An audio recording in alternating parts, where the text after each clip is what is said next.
Supposed to be started. There we go. Well, 11 seconds in. And getting my hat in here. Hold on. Okay. All right, guys. Welcome to Crush This Monster Truck Podcast presented by High Octane Coffee and J Concepts. Once again, thank you for Joe Sylvester and High Octane Coffee down in Youngstown, Ohio and Canfield, Ohio, making some awesome coffee products. Go take a look at their stuff. Man, from I think Formula Vanilla to their famous Bad Habit full octane coffee. Go take a look at that stuff. Awesome stuff. The C2 ice cream, brownies, cookies, you name it, they got it. For a cafe, it's pretty cool. What's going on, Gregory? J Concepts. They did a Monster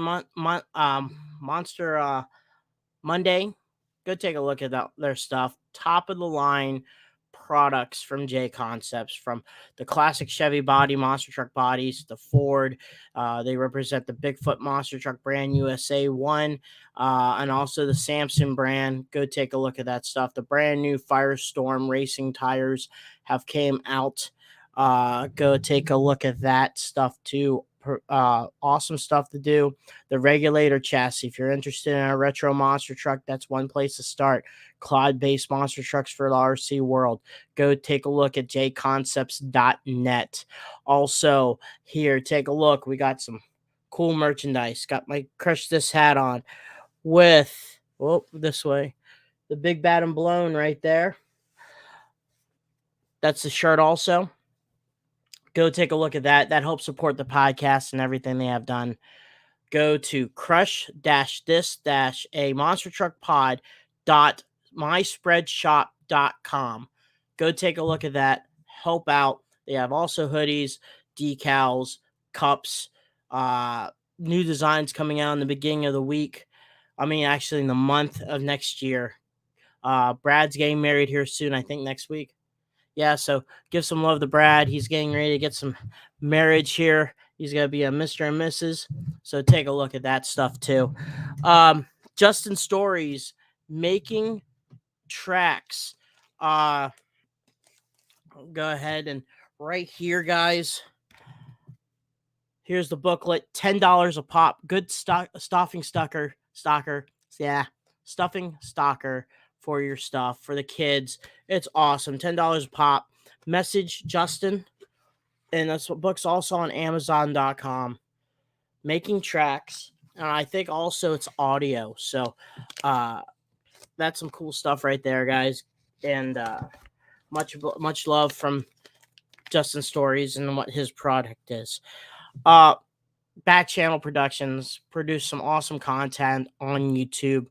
Their video will be here on soon, so take a look at that video. That's going to be coming up here before our program basically starts. It started right now, but the intro. Go to Back Channel Productions on YouTube. Some awesome stuff. MTRC, Monster Truck Racing League by Kobe Marshall, who also does our intro.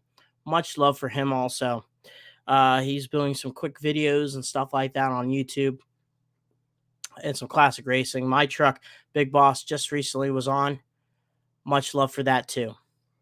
What else do we have here? Six Beer Apparel. I just posted some hoodies. We also got some crew shirts, exactly like you see in the Monster Jam monster truck teams that represent 6B Apparel. That's the same exact products. They're a little bit more expensive than what you get from the spread shop, but if you want authentic stuff that the real guys use that you see at the shows and stuff, but it has our podcast logo on it, it helps us out big time, guys. So, they're a little bit expensive. It's $100 a pop, but 6B does an awesome job, and it's another thing too. So, if you guys could show more love for that, also be much obliged.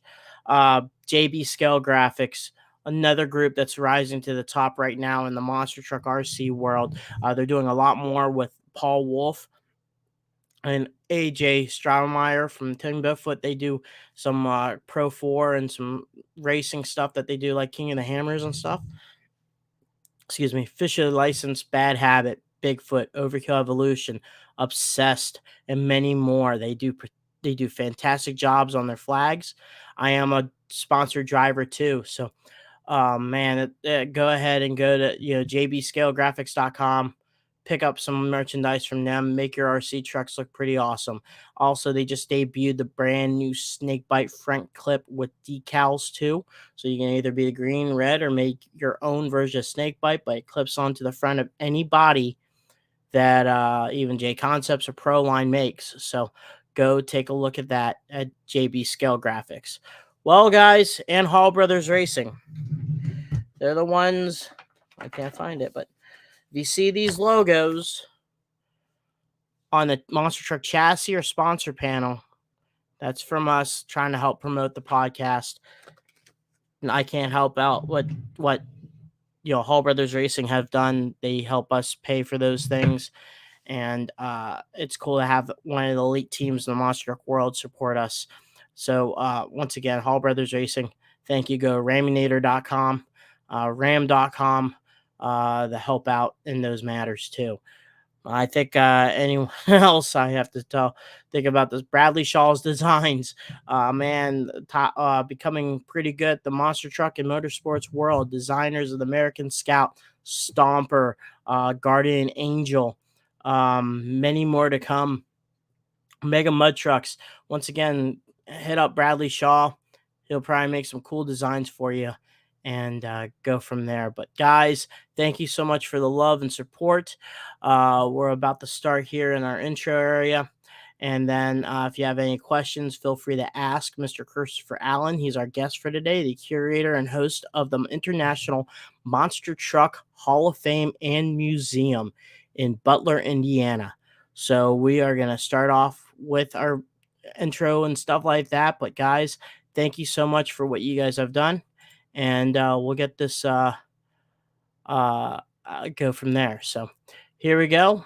And ask for the if you want decals, go to our Spreadshop right there.com and order yourself some if you want. Get 2 of them.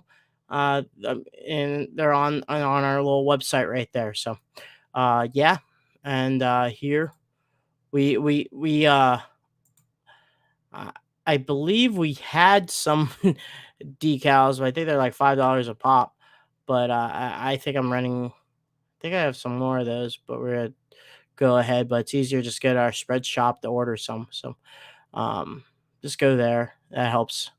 So all right, here we go.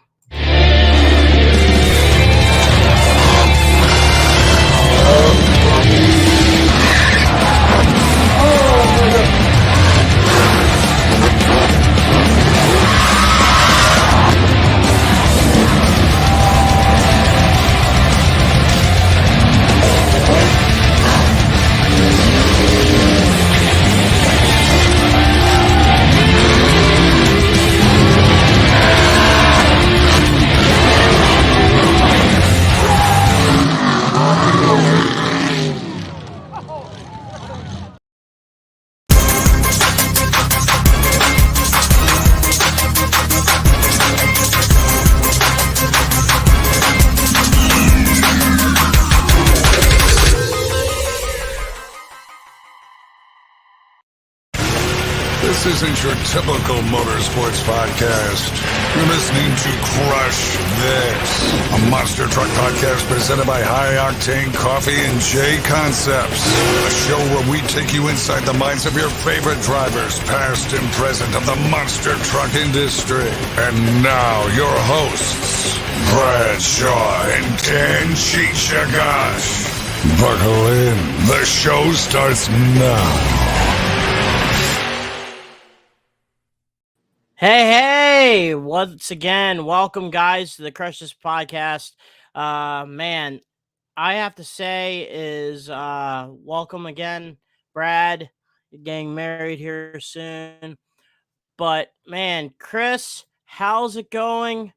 Man, it's been a pretty wild adventure this year. You just recently got done in November with the new inductees of the 2022 International Monster Truck Hall of Fame with Steve Hess, Steve Combs, Charlie Mancuso, and Don Maples. Man, talk about the experience about this year's group and something that maybe someone hasn't had a chance to go to the Hall of Fame can expect to it. And yeah, again, thanks again for having me. And here at the IMTM, we want the Hall of Fame to be a bucket list, can't miss event for monster truck fans everywhere. It was so much fun. Not the Hall of Fame isn't always fun, don't get me wrong, but at the same time, and it has this family reunion type of feel to it for the benefit of those who had the misfortune never been to the Hall of Fame. I personally have, it feels so much to me because I get to interact with and meet not only some of my childhood heroes, but also guys and gals that were just there in the day. If you had told 8-year-old, 7-year-old me that the guys that I would look up to and idolize on videos and TV, I would be meeting with and hearing the stories, 8-year-old old me, he would have just fainted with excitement. It's just incredible feeling going to the Hall of Fame and seeing these people. So let's go a little bit in depth. Now you're kind of the curator and also, part of now the Hall of Fame and museum. So did you understood how much the prep before the program happens? I know I've been there, you as a fan going there, but for you yourself, were you kind of shocked or kind of were you surprised about the preparation of, let's just say, the 2022 Hall of Fame and what it took to get everything going? It wasn't so much of a surprise as it was a reality check. Now, going all those years as a fan, I'm seeing all the decorations and videos playing. I thought I had a general idea in my head of how much it was. Keyword there. I thought I did because and again, Daniel, I actually moved here February 2021. So 2022 Hall of Fame, it was my second go around contributing to the preparations and the build up for it. My sophomore year, you could say, but again, just night and day difference of being a spectator versus contributing to building it up. I had a total reality check of an awful lot of work. To get things done and being part of the museum versus going a fan. By the way, benefit those wondering, got my Snakebite T-shirt on today. And by the way, Daniel, I'm just gonna get this over with. Dress elephant in the room, quick as I can. No, I don't know who Kirk Copperhead is. I have never seen his face. I do know he's not me. I wish people would stop making that assumption. I'm serious here. All right. Well, we have a couple of Snakebite fans on the chat right now, and they're trying to do their conspiracies on you, Chris. But no, Mr. Copperhead here. But actually, we're gonna go back in time here. We actually have our first fan question here for you, and to be Sean Green. He said, Chris, what was your first monster truck memory? Oh, easy. That's my first monster truck memory has to go back to my very first show. And it's at age 4 at the Kansas Coliseum in Wichita, Kansas. My folks and I were living there at that time, and it was a Thunder Nationals show. So for you Thunder Nationals fans out there, there's a little positive thing for you. There are 4 trucks there: Charlie Pauken, Excalibur, and Jeff Cook in the War Wagon, and Kirk Dabney, Extreme Overkill, and Andy Hoffman in the Nightmare. Those were those 4 trucks, and just typical Thunder National layout. 2 sets of cars, and the first truck out there is Jeff Cook in the War Wagon. And back then, my parents were just going to make 4-year-old me feel good. They weren't fans at the time, but was that about to change? Jeff Cook War Wagon, go out there, he hits the cars, goes in the air, crashing down on them, and it drives off. And my mom goes, "Oh!" And my jaw dropped, and that's how it all got started. 3 of us were hooked, and some things have changed, others haven't. Well, we gotta go with this right now. The chat's getting ready to go with some slithering information here. Your arch nemesis. Some people are saying Dustin Diamondback is on the chat too. So, we don't know what's going on there, but we'll see what other information unfolds in this chat right now. Yeah. So you were always out in West Arizona for quite a few years, most of your life. Um, you're going to these shows out west. You see your common heroes like Terry Woodcock or Jack Herberna, the Sturges. You see those monster truck guys, and then you go ahead and you when did you and your dad start exploring more of the monster truck territory? Has it always been like that with you and your dad, or you know, how was that experience like for you? I'd say we started expanding our territory as media for the Monster Blog. Granted, this a number of years ago. I don't know how many people remember this, but we were the Allen Report on the Monster Blog. We first joined in 2008, and we were there through the glory years. Glory years, you could say, first getting the Allen Report name in 2018, and so we started exploring and going to all kinds of different places out of necessity because as my father would take his photos. Special shout out to my father Jim Allen for everything he does while driving and photography and all that. Thanks for what you do, Dad. And then, of course, I would take notes following the show, race bracket scores, what have you. We'd go home, and I type that into a written summary. I'd combine my written summary of the show, father's photos. We send it off to the Monster Blog, and we start and then we would do that, and Ross would publish it, but said watch out for X show on Y date. And I was like, oh, so we gotta go to that show now because Ross is advertising us, and so we started doing this out of necessity. And biggest difference right now is that it's not so much the media side anymore, but I'm an announcer now, I guess. So we And we're started gonna get to that expanding. about yeah. Go ahead, Chris. Sorry, Go ahead. A little bit it's of a delay.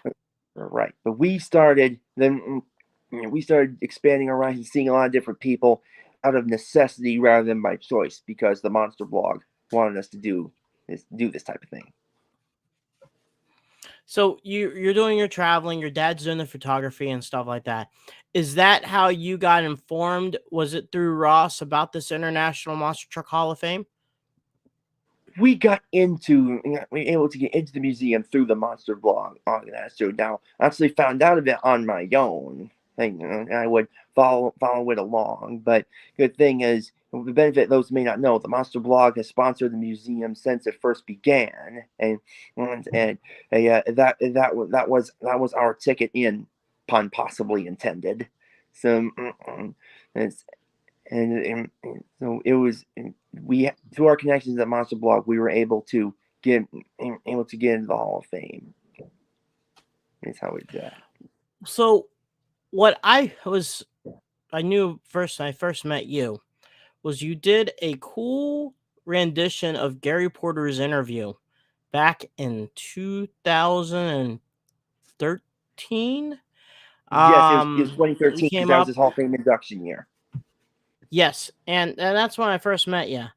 But and you are, like Dustin Parks says, a spicopedia of information about monster trucks, the stats, and all that stuff going on. Was that always a treat to you from day one, or when did you start noticing about when you wanted to write information? Was it because of what you and your dad did at the start of the Monster Blog, or were you doing that previously before you guys worked with them? Well, I have been collecting the info and storing it in the mental archives, you want to call it that. I've been doing that for years and years.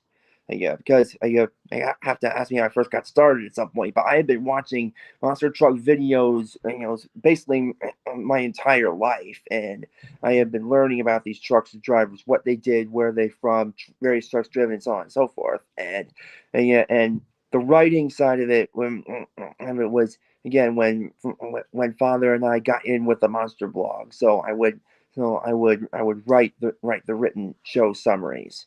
And speaking of writing, excuse me if this is off topic, but IMTM International Monster Truck Museum Hall of Fame, it has a newsletter that you could subscribe to for just $50 a year. It's got truck profiles, driver personality profiles, upcoming events, and articles written by yours truly. And so I've been staying on top of the monster truck business and collecting all the info for years and years now. I followed it most of my life. And that was so the writing didn't come until much later.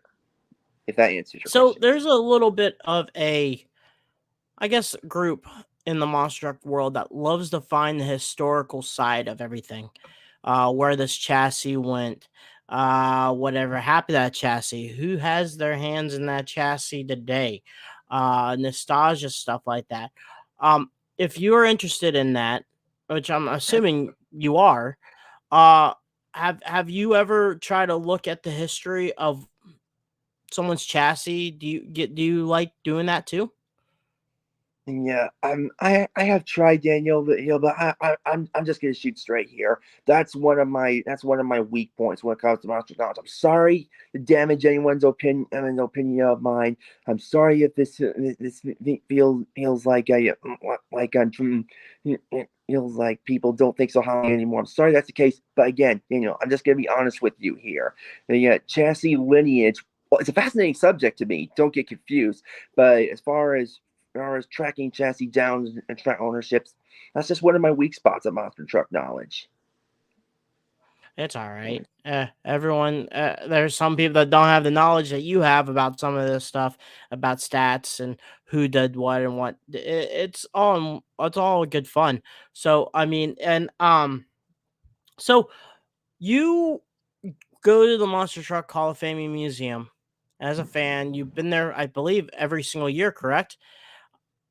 Yes, a not mess year, and also, so sorry to interrupt you, Daniel, but I was also one of the fortunate few to be there for the filming of the virtual Hall of Fame in 2020.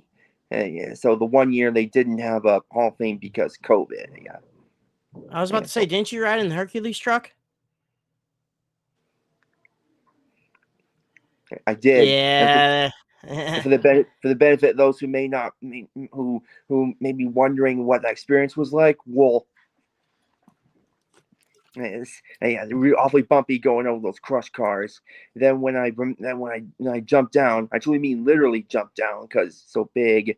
When got out, I couldn't hold my hand perfectly still because the adrenaline was going so good. And Daniel, get back to your question. Excuse me for the interruption. Oh, no, no problem right there. We have a lot of cool, like Ryan E. He said, California monster truck shows aren't the same without you, Chris, for announcing. I'm so happy he is living his dream. So that's pretty cool about, that stuff. So let's talk about the announcing. How did you get your foot in the door for that too? And well, to be honest, Daniel, the writing side is connected with the announcing side because Jimmy Creighton, a bounty hunter, he invited my parents and us to San Diego. It was just a 6-hour drive, still living in Phoenix back then, and that's how I first get in with WGS Motorsports, John Borba and company, and Lloyd Massey was one of their main announcers, and he took my questions about announcing, find your own identity, connecting with the fans, saying in a certain amount of time. And yeah, basically I picked his brain about announcing. And then 2016, right before World Finals, Lloyd sadly passed away. May he rest in peace. But before that, when he's still alive, he and I had done some test interviews on the microphone in San Diego every year. And so first 21st Del Mar show, San Diego show after Lloyd dies comes along, and John Borba and daughter Chelsea Kessler come along. By the way, shout out to everyone at WJS family. I'll never forget you all for giving me my start.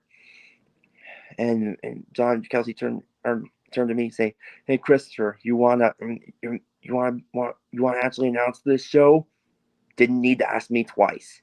It's what I wanted ever since I was a kid." Man, so your experience as a monster truck announcer and stuff like that. We were talking to Todd last week about his prepping. Did they help you out, or did you learn about with announcing the prep, the information of the trucks that are there? You know, any fun facts about the trucks, the damages, stuff like that. Let's talk about that. How did you portray, or how did you prepare yourself for the prep of a monster truck show as an announcer? It was a mixture of learning on the fly, and help from my partners. Actually, both of what you mentioned there, and saying I would actually write a script of mine ahead of time. Now, I know that kind of might catch some people by surprise. Like, Christopher, you don't need a script. You got things in your head. Well, and granted, I may not need it, but I think it would still be beneficial to have, because in case this gets too far ahead of this, I just glance down at my script and pick up right where I left off. So having a script in front of me is one way I like to prepare. Also, here's a little inside behind the scenes fact for for people like that kind of stuff. I actually speak to the drivers when I'm putting my script together to make sure they approve. And yeah, it may sound strange, but the drivers, some drivers can be very particular about what I say about them, because maybe X truck did something before they actually drove it, and thus they're not affiliated with that stat. So as far as the learning how it goes, yeah, it's actually a mixture of listening to my partners, mentors, and adapting on the fly. And So also when you were part of the about, prep, I have a oh, script. sorry about that. There's about maybe a second delay going on there. It's my fault, Chris. I'm sorry for cutting you in. Um, my other question is, who did you look up to as announcing? I feel like a lot of the stories that you were talking about, you prepping, it kind of remind me a little bit what Joe Lowe would do. Was he one of your idols?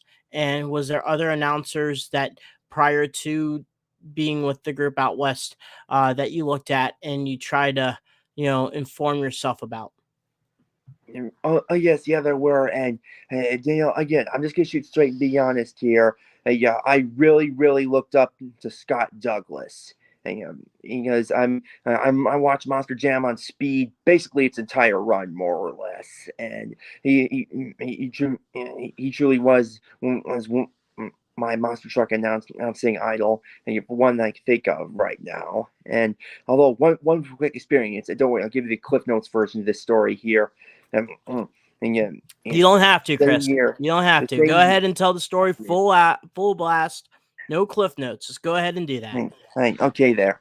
Right. Yeah, in the very same year that father and I first got into the writing side of it, one of the shows we were at was the Army Armstrong himself. I mean, yes, and he went on to give me advice, advice that I carry with me right to this day, even as I approach my 7th year as a monster truck announcing. His advice was to find a monster truck video or DVD, put it in the machinery, push the mute button, and call it however I want. And Army's advice was so beneficial to me, because thing is, with this being videos or DVDs, it's pre-recorded. It's going to end the same way all the time. It's not a live crowd hanging on your every word. So if you mess up, or if you do good, but you thought you could do better, just pause, rewind, and then try again. And this was 2008, when Army first gave me this advice. As of broadcast date 2022, 14 years later, I'm still following his advice. Yeah, because young me being 16 and looking, and my announcer journey first beginning at that time, and yeah, if the Army Armstrong, and yeah, another announcer that I looked up to was going to give me advice on becoming an announcer, absolutely, I was going to listen. Man. So I'm going to put you on the spot, Chris. You do a lot of stuff for the Monster Cast. What's up, Cam? What's up, that other guy? Mason. Mason. Mason Paul. He's going to get me. But Mr. Steve Hess is watching. He says, clear as day, Steve Hess is watching. So how about, gonna put you on the spot, Chris? Could you do some little fun facts about Steve Hess and the Nightmare Monster Truck? love to. I do know that Steve Hess was one of the early members of the MTRA. Bob Chandler was there, George Carpenter was there, and Steve Hess was also there in the early days as well. Also, as far as the Nightmare monster truck goes, I do know that Nightmare first started out as a street truck, and we have that street truck at the International Monster Truck Museum and Hall of Fame right now. And the truck was restored a few years ago, and it's at the Monster Truck Museum right now. Well, he started out with the Nightmare street truck during Tug of Wars, but then when the Fort Wayne Memorial Coliseum, they said no more to Tug of Wars due to safety problems. He first built Nightmare into the monster truck. Yeah. I also understand that Steve Hess was full on sponsored by GM during the first time in his career. So, and Steve, I see you're watching. So for everything you did and for getting into the Hall of Fame and for being a good friend, Steve Hess, I offer you this. All yours, Steve. There we go. Awesome. Thank you for watching, Steve. He was a guest about 2 weeks ago, and he's been a very big supporter of this podcast. I do appreciate it. Thank you so much, Steve. And I have to send you some decals for you. But man, so let's talk about the Monster Truck Hall of Fame Museum. You got I'll give a brief prelude. He said, "I salute you, Chris. Love you, buddy." My prelude. There was at another museum, not in Butler, Indiana, in Auburn, Indiana, the Cruise Museum, big building. We were actually in the bingo hall, where the museum itself was in the trucks in the museum, but the product when we debuted a new truck or we had the meet and greet, the questionnaires, the collection, the RC monster truck racing, it was in the bingo hall itself. Well, a few years later back, they purchased a building in Butler, Indiana. It was, I think, an old VFW Fraternity of Eagles Lodge, old Eagles Lodge, actually. Yeah. Eagle, yes, thank you, Chris. Old Eagles Lodge. So we're at to the point right now. What? Tell me, Chris, how did you get the chance to become a curator, a person in the museum? What did the steps take for the museum to trust you to give them the knowing that you would represent the Monster Truck Hall of Fame to the general public, not just normal monster truck fans, but curious outlooks that want to take a look at the history of the monster trucks? What got you into that position? It was multiple steps collectively over the years, and finally climaxing when I was there for the filming of the virtual Hall of Fame around in Hercules. Spent the first few years gradually building up a friendship and a good rapport with the high-ranking people and impressing them with my knowledge, not going to lie.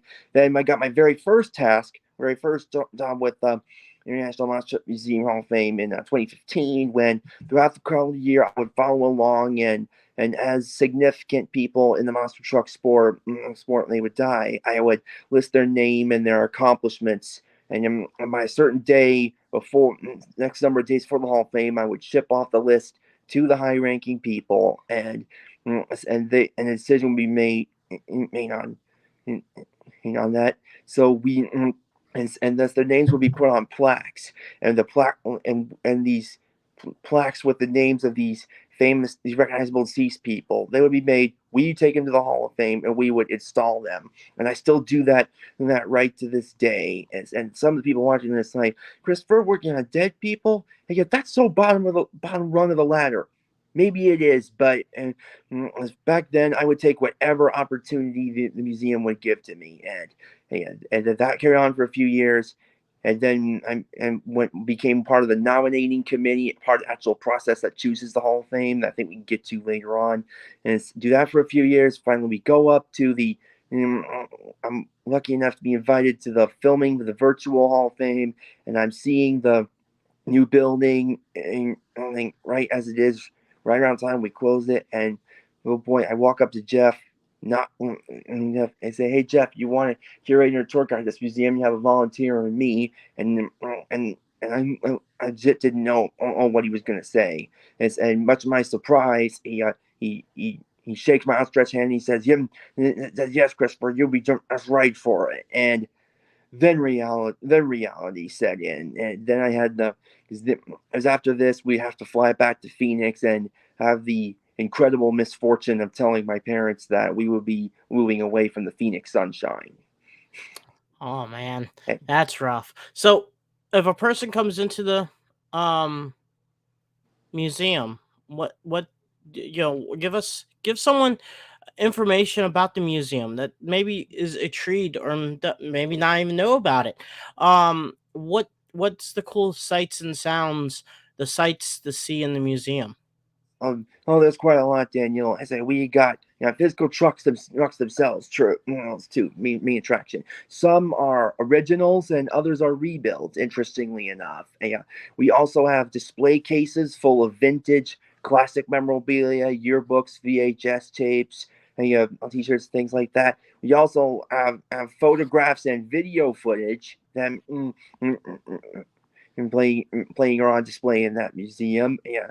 We also have race-worn body panels off of trucks. We have helmets and fire suits mannequins show people what the drivers wore. We have trophies, and we try to cover every base of the monster truck industry that we possibly can.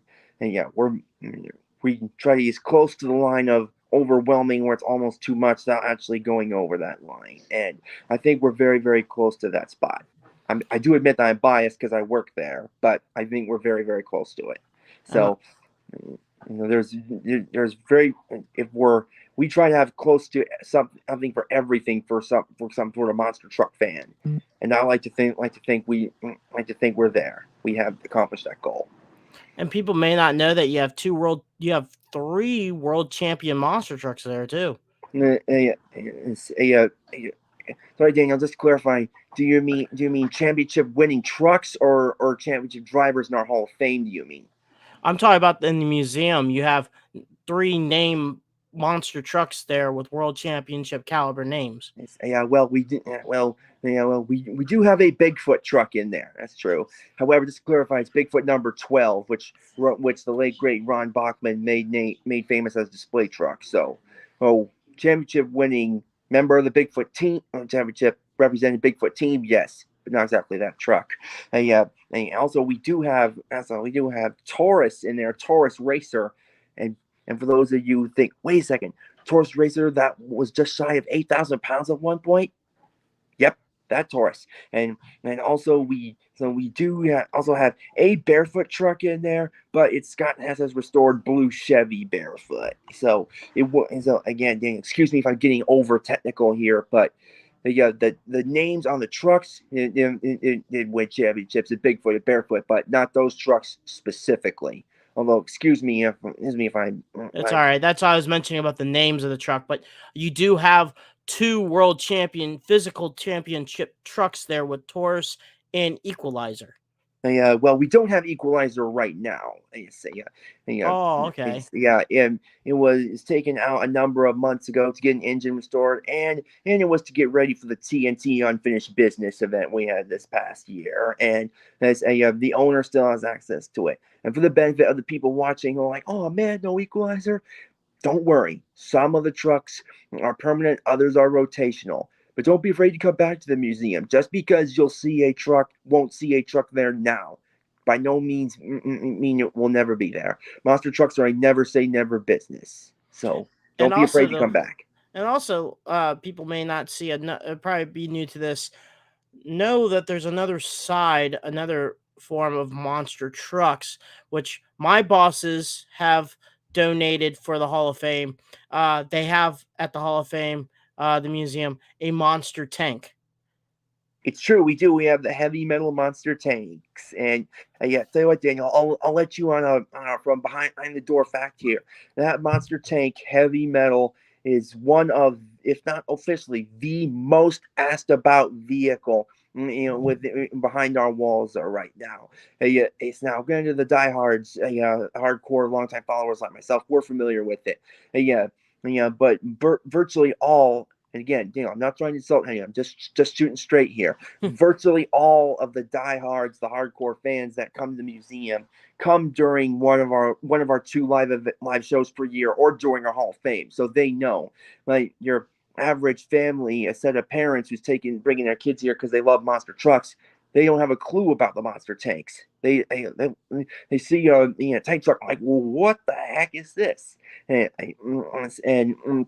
from there, I explain it, and it feels so good to share my knowledge of monster trucks, with the public. And again, chances are I'm not expecting anyone to remember every last word of my tour when I'm done with them, but it feels like an honor to be sharing my knowledge of and the history of the sport with these people, because any one of those 6-year-old kids,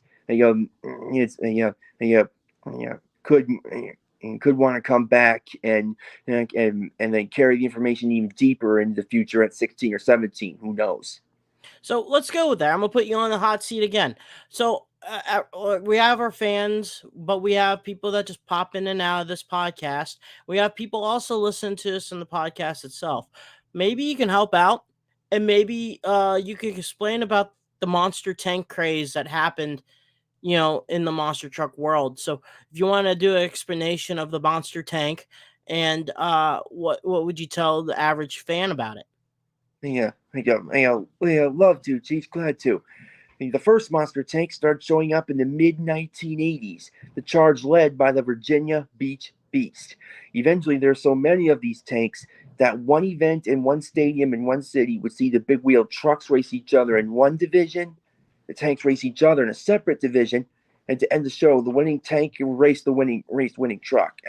And for reference sake, and you're probably aware of this, Cheech, one of the most famous example of this is Jim Cramer Bigfoot 7 versus Bob Chandler Bigfoot Fast Tracks of Pontiac Silverdome in '89. It's for example's sake. But while the big wheel trucks stuck around for a very long time, the tanks did not. Two reasons for this. One, they were extremely heavy and had minimal suspensions, made them extremely rough ride. How heavy do people watching this might ask? Well, the heavy metal monster tank, and Tim Hall told me himself, so I trust him. That heavy metal tank in there is 19,700 pounds. For comparison's sake, I think the Goliath right next to it is about 16 or 17,000 pounds, so incredibly heavy. And second and bigger reason behind the tank's downfall is because they were so heavy that when jumping the crushed cars on bare concrete floors, they would rip chunks of concrete out of the arena floors, or other times they would break a water main underneath and spring a leak. Arena management was going to make their feelings crystal clear on that matter. So with the list of arenas allowing the tanks to perform continuing to shrink, and the drivers reluctant to take the chances to perform in the tank that they got being so heavy and so bouncy, the tank phase was over by the early 90s, and they've only made sporadic one-off appearances ever since. It's a phase that wasn't very long in the business, but it's just long enough to be part of the history. Do you think we'll be seeing any, I know we have monster tank, very few Hall of Famers now that started their career in the monster tank world, like Mark and Tim Hall. I know Fred had one, Bob had one. I know we'll probably see just a very few, maybe Will Towns. Do you see that in the future of the Hall of Fame, seeing maybe a few monster tank drivers in the Hall of Fame? Anything's possible. Never say never. Michael Vaughters had the Battle Cat tank too, and he was inducted in 2014. And Equalizer with Deal Wilson. Yes, that one too. And that was all sort. And then Alan Tura with Goliath, he also had monster tank. I think it was Son of Goliath. Yep, that's it. There was a lot of monster truck tire owners that had tanks, but very few, I think, in the Hall of Fame group that started out with a tank, then with monster truck tires in that list. But right. There's all sorts of them in general. But that's the cool thing about the history of the Hall of Fame. And then you see all the memorabilia Not to mention that the guy who runs the building is also the guy who created Excalibur. The maintenance side of everything. And Mike's still there, right?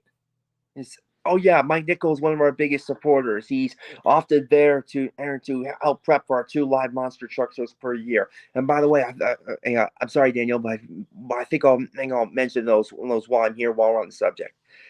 The Monster Truck International Monster Truck Museum Hall of Fame is 2 live shows per year, and third weekend of May and end of September, respectively. So then, follow the museum website and Facebook page when those shows are coming up, and when you can buy tickets. So hopefully you can come. Man, yeah, that's cool stuff going on there. And then, you said the newsletter. How can someone be a member of the Monster Truck Hall of Fame Museum? And, well, again, for the newsletter it's part of the subscription, which is $50 a year, and the museum team will let you know it's time to renew, and you get the newsletter shipped to your mailbox, and again, truck profiles, personality profiles, all the latest news, and news from the executive director and Jeff Cook's desk, and those articles written by me. And by the way, Daniel, one thing I want to get off my chest is that before anyone asks me in the comments, Chris, who do you want to see in the Hall of Fame? Or, Chris, whose truck do you want? I hope to call Hall of Fame someday. Sorry, I'm not going to answer those kind of questions because I don't want to show any kind of favoritism. Yeah, we got those questions. I haven't asked you about that, and don't need to be. So, let's talk about I think, didn't you hold a collection? Refresh my mind here. I knew there was Toy and Collectible Trade Expo. Yes, talk about that. Yes, I like to call that was my co-creation. I want to say that because it was my idea, and we get the invite back might come to the filming of the virtual Hall of Fame because my public speeches were still a big hit back then, and they wanted to include me. So, and when we go up there. Yeah, I'm so sorry, Daniel. Could we please repeat the question? I lost the train of thought there. That's okay. Let's talk about your the toy collection expo. That's what we're trying to talk about. Thank you. A few days before we fly out for that, and I'm just relaxing in my easy chair, trying to think of something different, something that the Monster Truck world has done before, and then there's the light bulb over my head type of moment. I can't stop thinking about it, so I get my computer and I come up with the idea of and what was eventually finalized to be the Toy and Collectible Show and Expo, because my idea came from the Comic-Con world, where people will bring out their collections and they'll put it on display at their tables, and if possible they will buy, sell, and trade among each other. And me having a somewhat creative mind as well as a statistical mind, I'm trying to come up with different stuff that the Monster Truck hasn't done before. And at least in my personal opinion, again, no offense to the people like both Monster Trucks and comic books out there, but when I see it, what's good for the comic book world is good for the Monster Truck world, especially since no one had ever done this before. So I write it into a little business, a little pitch thing. I print it, head it off to Jeff when I'm there in November 2020. And then roughly a year and a half later, in March of 2022, it finally comes to fruition. And I felt real good to see a co-creation of mine come to life like that. And hopefully it gradually gets bigger as time goes on. We're going to have a fun little question here for you. And it's from Chris Kilgerberger. Sorry for ruining your last name, but he says, your dad told me that you like to do karaoke. What's your favorite go-to song? Ooh, very interesting question. That would definitely be me, Party Hard by Andrew WK. When it's time to party, we will always party hard. Yeah. I'll just leave it at that because I don't want this video to hit with an anti-music copyright strike. No, but anyway, that's something else interesting. We play all the Hall of Fame members' videos on infinite loop at one of the TVs that we have at the Hall of Fame, and anyone who's been to our Hall of Fames anytime will know. Our videography team and he will apply a certain piece of music or a song relevant to the Hall of Famer and in their Hall of Fame tribute video. And found out that "Party Hard" by Andrew WK, he's the artist, and that was the theme song attached to Aaron Polburn, or it's the Thunder Nationals promoter. That was his Hall of Fame tribute song. And me being a rock and roller, I didn't. It wasn't love the first time I heard it, but I didn't. And yeah, but I would. I definitely began to grow on me, and it truly is one of my favorite songs out there, much to my father's chagrin. Lee Plato from the Skull Crusher team and Scattered Good people. said, will you see that? Oh, okay. Chris, will we see you announcing at Del Mar this year for the WAGS WGAS group again? Oh, yeah. In the future, it's definitely possible. And again, Lee, I'm sorry to cause any disappointment here. We're still friends. Don't get me wrong, but again, I'm just gonna shoot straight here. I can't go. It would be unrealistic to expect to go in Del Mar every year. Honestly, don't think I'm going to be going there. I'm not going to be going there every single year, like I used to. I'm going to try to make it out there when I can, and whenever possible. Don't get me wrong, but the way airfare is, because I can't drive out there. At least not in 6 hours anymore. Is this the end of Chris Allen at Del Mar? Is it over? No, I'm not saying that. This is very much a never say never business. However, unfortunately, don't expect me to be coming back every single year. Will I be back someday? Oh yeah, most likely. I owe so much to Del Mar because it was in a place where I got my announcing start, as I mentioned back there, during the announcing segment. But yes, I really very sorry, but don't expect me to come back every single year. So, do you do the announcing for the Hall of Fame shows? Oh yes, yes I do. Yes, I partnered up with Jeff. And interestingly enough, I almost gave away one of my partner names. Excuse me about that. But oftentimes, given what this mystery person involved, you also go back and forth throughout the day, bring an announcer and a driver. And so there are times I'll be announcing it all alone because my partner will be out driving the show. And again, I actually don't mind this. I see it as a challenge, and any challenge that I put in front of me, I take head on with everything I've got. So this is a challenge, and challenges me to do my best when I'm all alone. I actually think I actually like it. When I'm speaking of challenges, Daniel, I know you didn't ask me about this, but there's one story I want to put this out there. Okay, go ahead. Hey, early in my senior year of high school, the teacher asked us to write a paper on what we were going to do with our life, what we can do after school. And all right, I'll be involved with the 5-ton, 1,500 horsepower machines known as monster trucks. And get this, Daniel, get this. I turned the paper on time, and the teacher, not a fellow student of mine, but the teacher, gets up in front of the whole class. She says, "Christopher, you'll never be involved with monster trucks." Little did she realize that I tell myself, challenge accepted. So all she tried to deter me from my dream. All she did was give me more motivation than I could ever had. And this was in September of 2009. And it was July 2016, not even 7 years later, where the very thing that cynical teacher said would never happen did happen. So inspired by that, I hope to inspire the young people of today to chase and catch their dreams, just as I did. Keep going, young people. Keep going. Now let's explain. My last question I want to know is the speeches that you do at most of the Hall of Fames, the prepping, the time, the sacrifice that you have to do to get the speech that honor these great, awesome guys that paved the way for us fans and workers and the monster truck community to become where they are today. What got you going to that? It seems like you like the right stuff in general, but you seem like you take the ball and you can handle the pressure. you go ahead and you go head on that.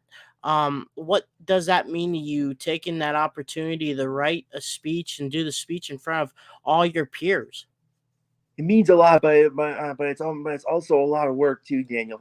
Daniel, for the benefit of those who may not know, when I'm in my prime of those public speaking years, when I was doing those a lot, I would often have to be writing these often months in advance. I'd start out around the same time the Hall of Fame inductees would be revealed because as it's actually way more work than writing an article for the Monster blog or newsletter because you got to make sure you want everything got to sound positive. You don't want it to sound anything remotely negative, and you don't want to make sure you're giving to someone too much out versus too little. It's definitely a challenge to be neutral and to encompass everything in a subject when writing a speech, and all the while trying to make it exciting and enthusiastic. I would have to write and revise my speeches average 2 or 3 times and times before I finally got it right. Back in glory days when I was doing that. So it was way more work than I made it seem. And by the way, she's not saying it's a big deal, not upset or anything, but you have yet to ask me how I first got started, how monster trucks for interest first got going in me. Well, I kind of did when you're talking about your first memory, and you could have just continued on with that, you know. But if you want to talk about that, you're more than welcome to. Right. Yeah. Okay. Yeah. So I mentioned before that the first show I saw, that first Monster Memory Question, I was 4 years old. However, actually, I first got hooked at age 2. And everything. If it had big wheels, I was nuts about it. Construction vehicles, for example. And parents I would be driving by a construction site, and even if the construction vehicles, the front loader was just sitting still, not doing anything, young me was very captivated. And in the meantime, folks and I were living in Bothell, Washington at the time, the Seattle suburbs. And when my next door neighbors at the time, they had a Bigfoot toy and a VHS tape, Blood, Sweat, and Gears. For the tape collectors out there, may remember that as the video that climaxed with the Bigfoot Sergeant Slaughter tug of war. And also, that Bigfoot toy was the Hot Wheels Bigfoot, where you could take the big tires off, and there's little bitty, itty bitty, tiny, transport tires underneath. And my parents and my next door neighbor's parents, who actually had the toy tape, they noticed how I was way more into the toy than them. And every time the trucks come on screen, I would just sit still, stop what I was doing, and sit there captivated, which for a kid with autism is definitely quite the statement. So then, and my parents noticed how badly I was into this, and so they bought me my first Bigfoot VHS tape, Bigfoot King of the Monster Trucks. And shout out to Mike Galloway for his involvement in that. If you don't know if he sees this or not, but easiest babysitting tool you could imagine. Watch that videotape so much the footage wore out, and that was the start of it all at age 2. And again, like you mentioned, the entire second half of that story was when I was 4 years old in Kansas Coliseum. So now we got both parts of my monster truck origins covered. There we go. All right, man. Is there any social media people can follow you at? Yes, you can friend me on Facebook, and don't forget to follow the pages that I run. Monster Trucking with Jim and Chris on Facebook and Instagram. Monster Trucking with Jim and Chris, and I also follow Mike Welch, Monster Trucks Freaks of Freestyle on Facebook and Facebook all alone. Now, I don't quite post the Mike Welch page quite as much as I used to, but I still do try to keep both pages updated. So. And by the way, don't forget to follow the IMTM, the International Monster Truck Museum and Hall of Fame, on both Facebook and the website for upcoming events and all the info. There we go, man. Awesome, Chris. Thank you so much for being on. And thank you for letting us know about the history of you and the Monster Truck Hall of Fame and Museum. And man, thank you for being on. Glad to be on your G-Gen, and only think these monster truck podcasts are a great way to represent the sport of monster trucks in the mainstream world, which is something I am all for. Well, thank you. Thank you Well, very much, Chris. All right, man. You take care. All right. Okay, thanks very much. Thanks for having me again, Cheech. As we say in this business, Cheech, it's not goodbye. It's see you later. Will do. Well, see you next time. All right, guys. That was Chris Allen. Thank you for being on. Thank you for what he has done as a curator and everything that he is also doing. Man, once again, thank you for all the people that have helped out. Joseph Esther and High Octane Coffee, jconcepts.net, JB Scale Graphics,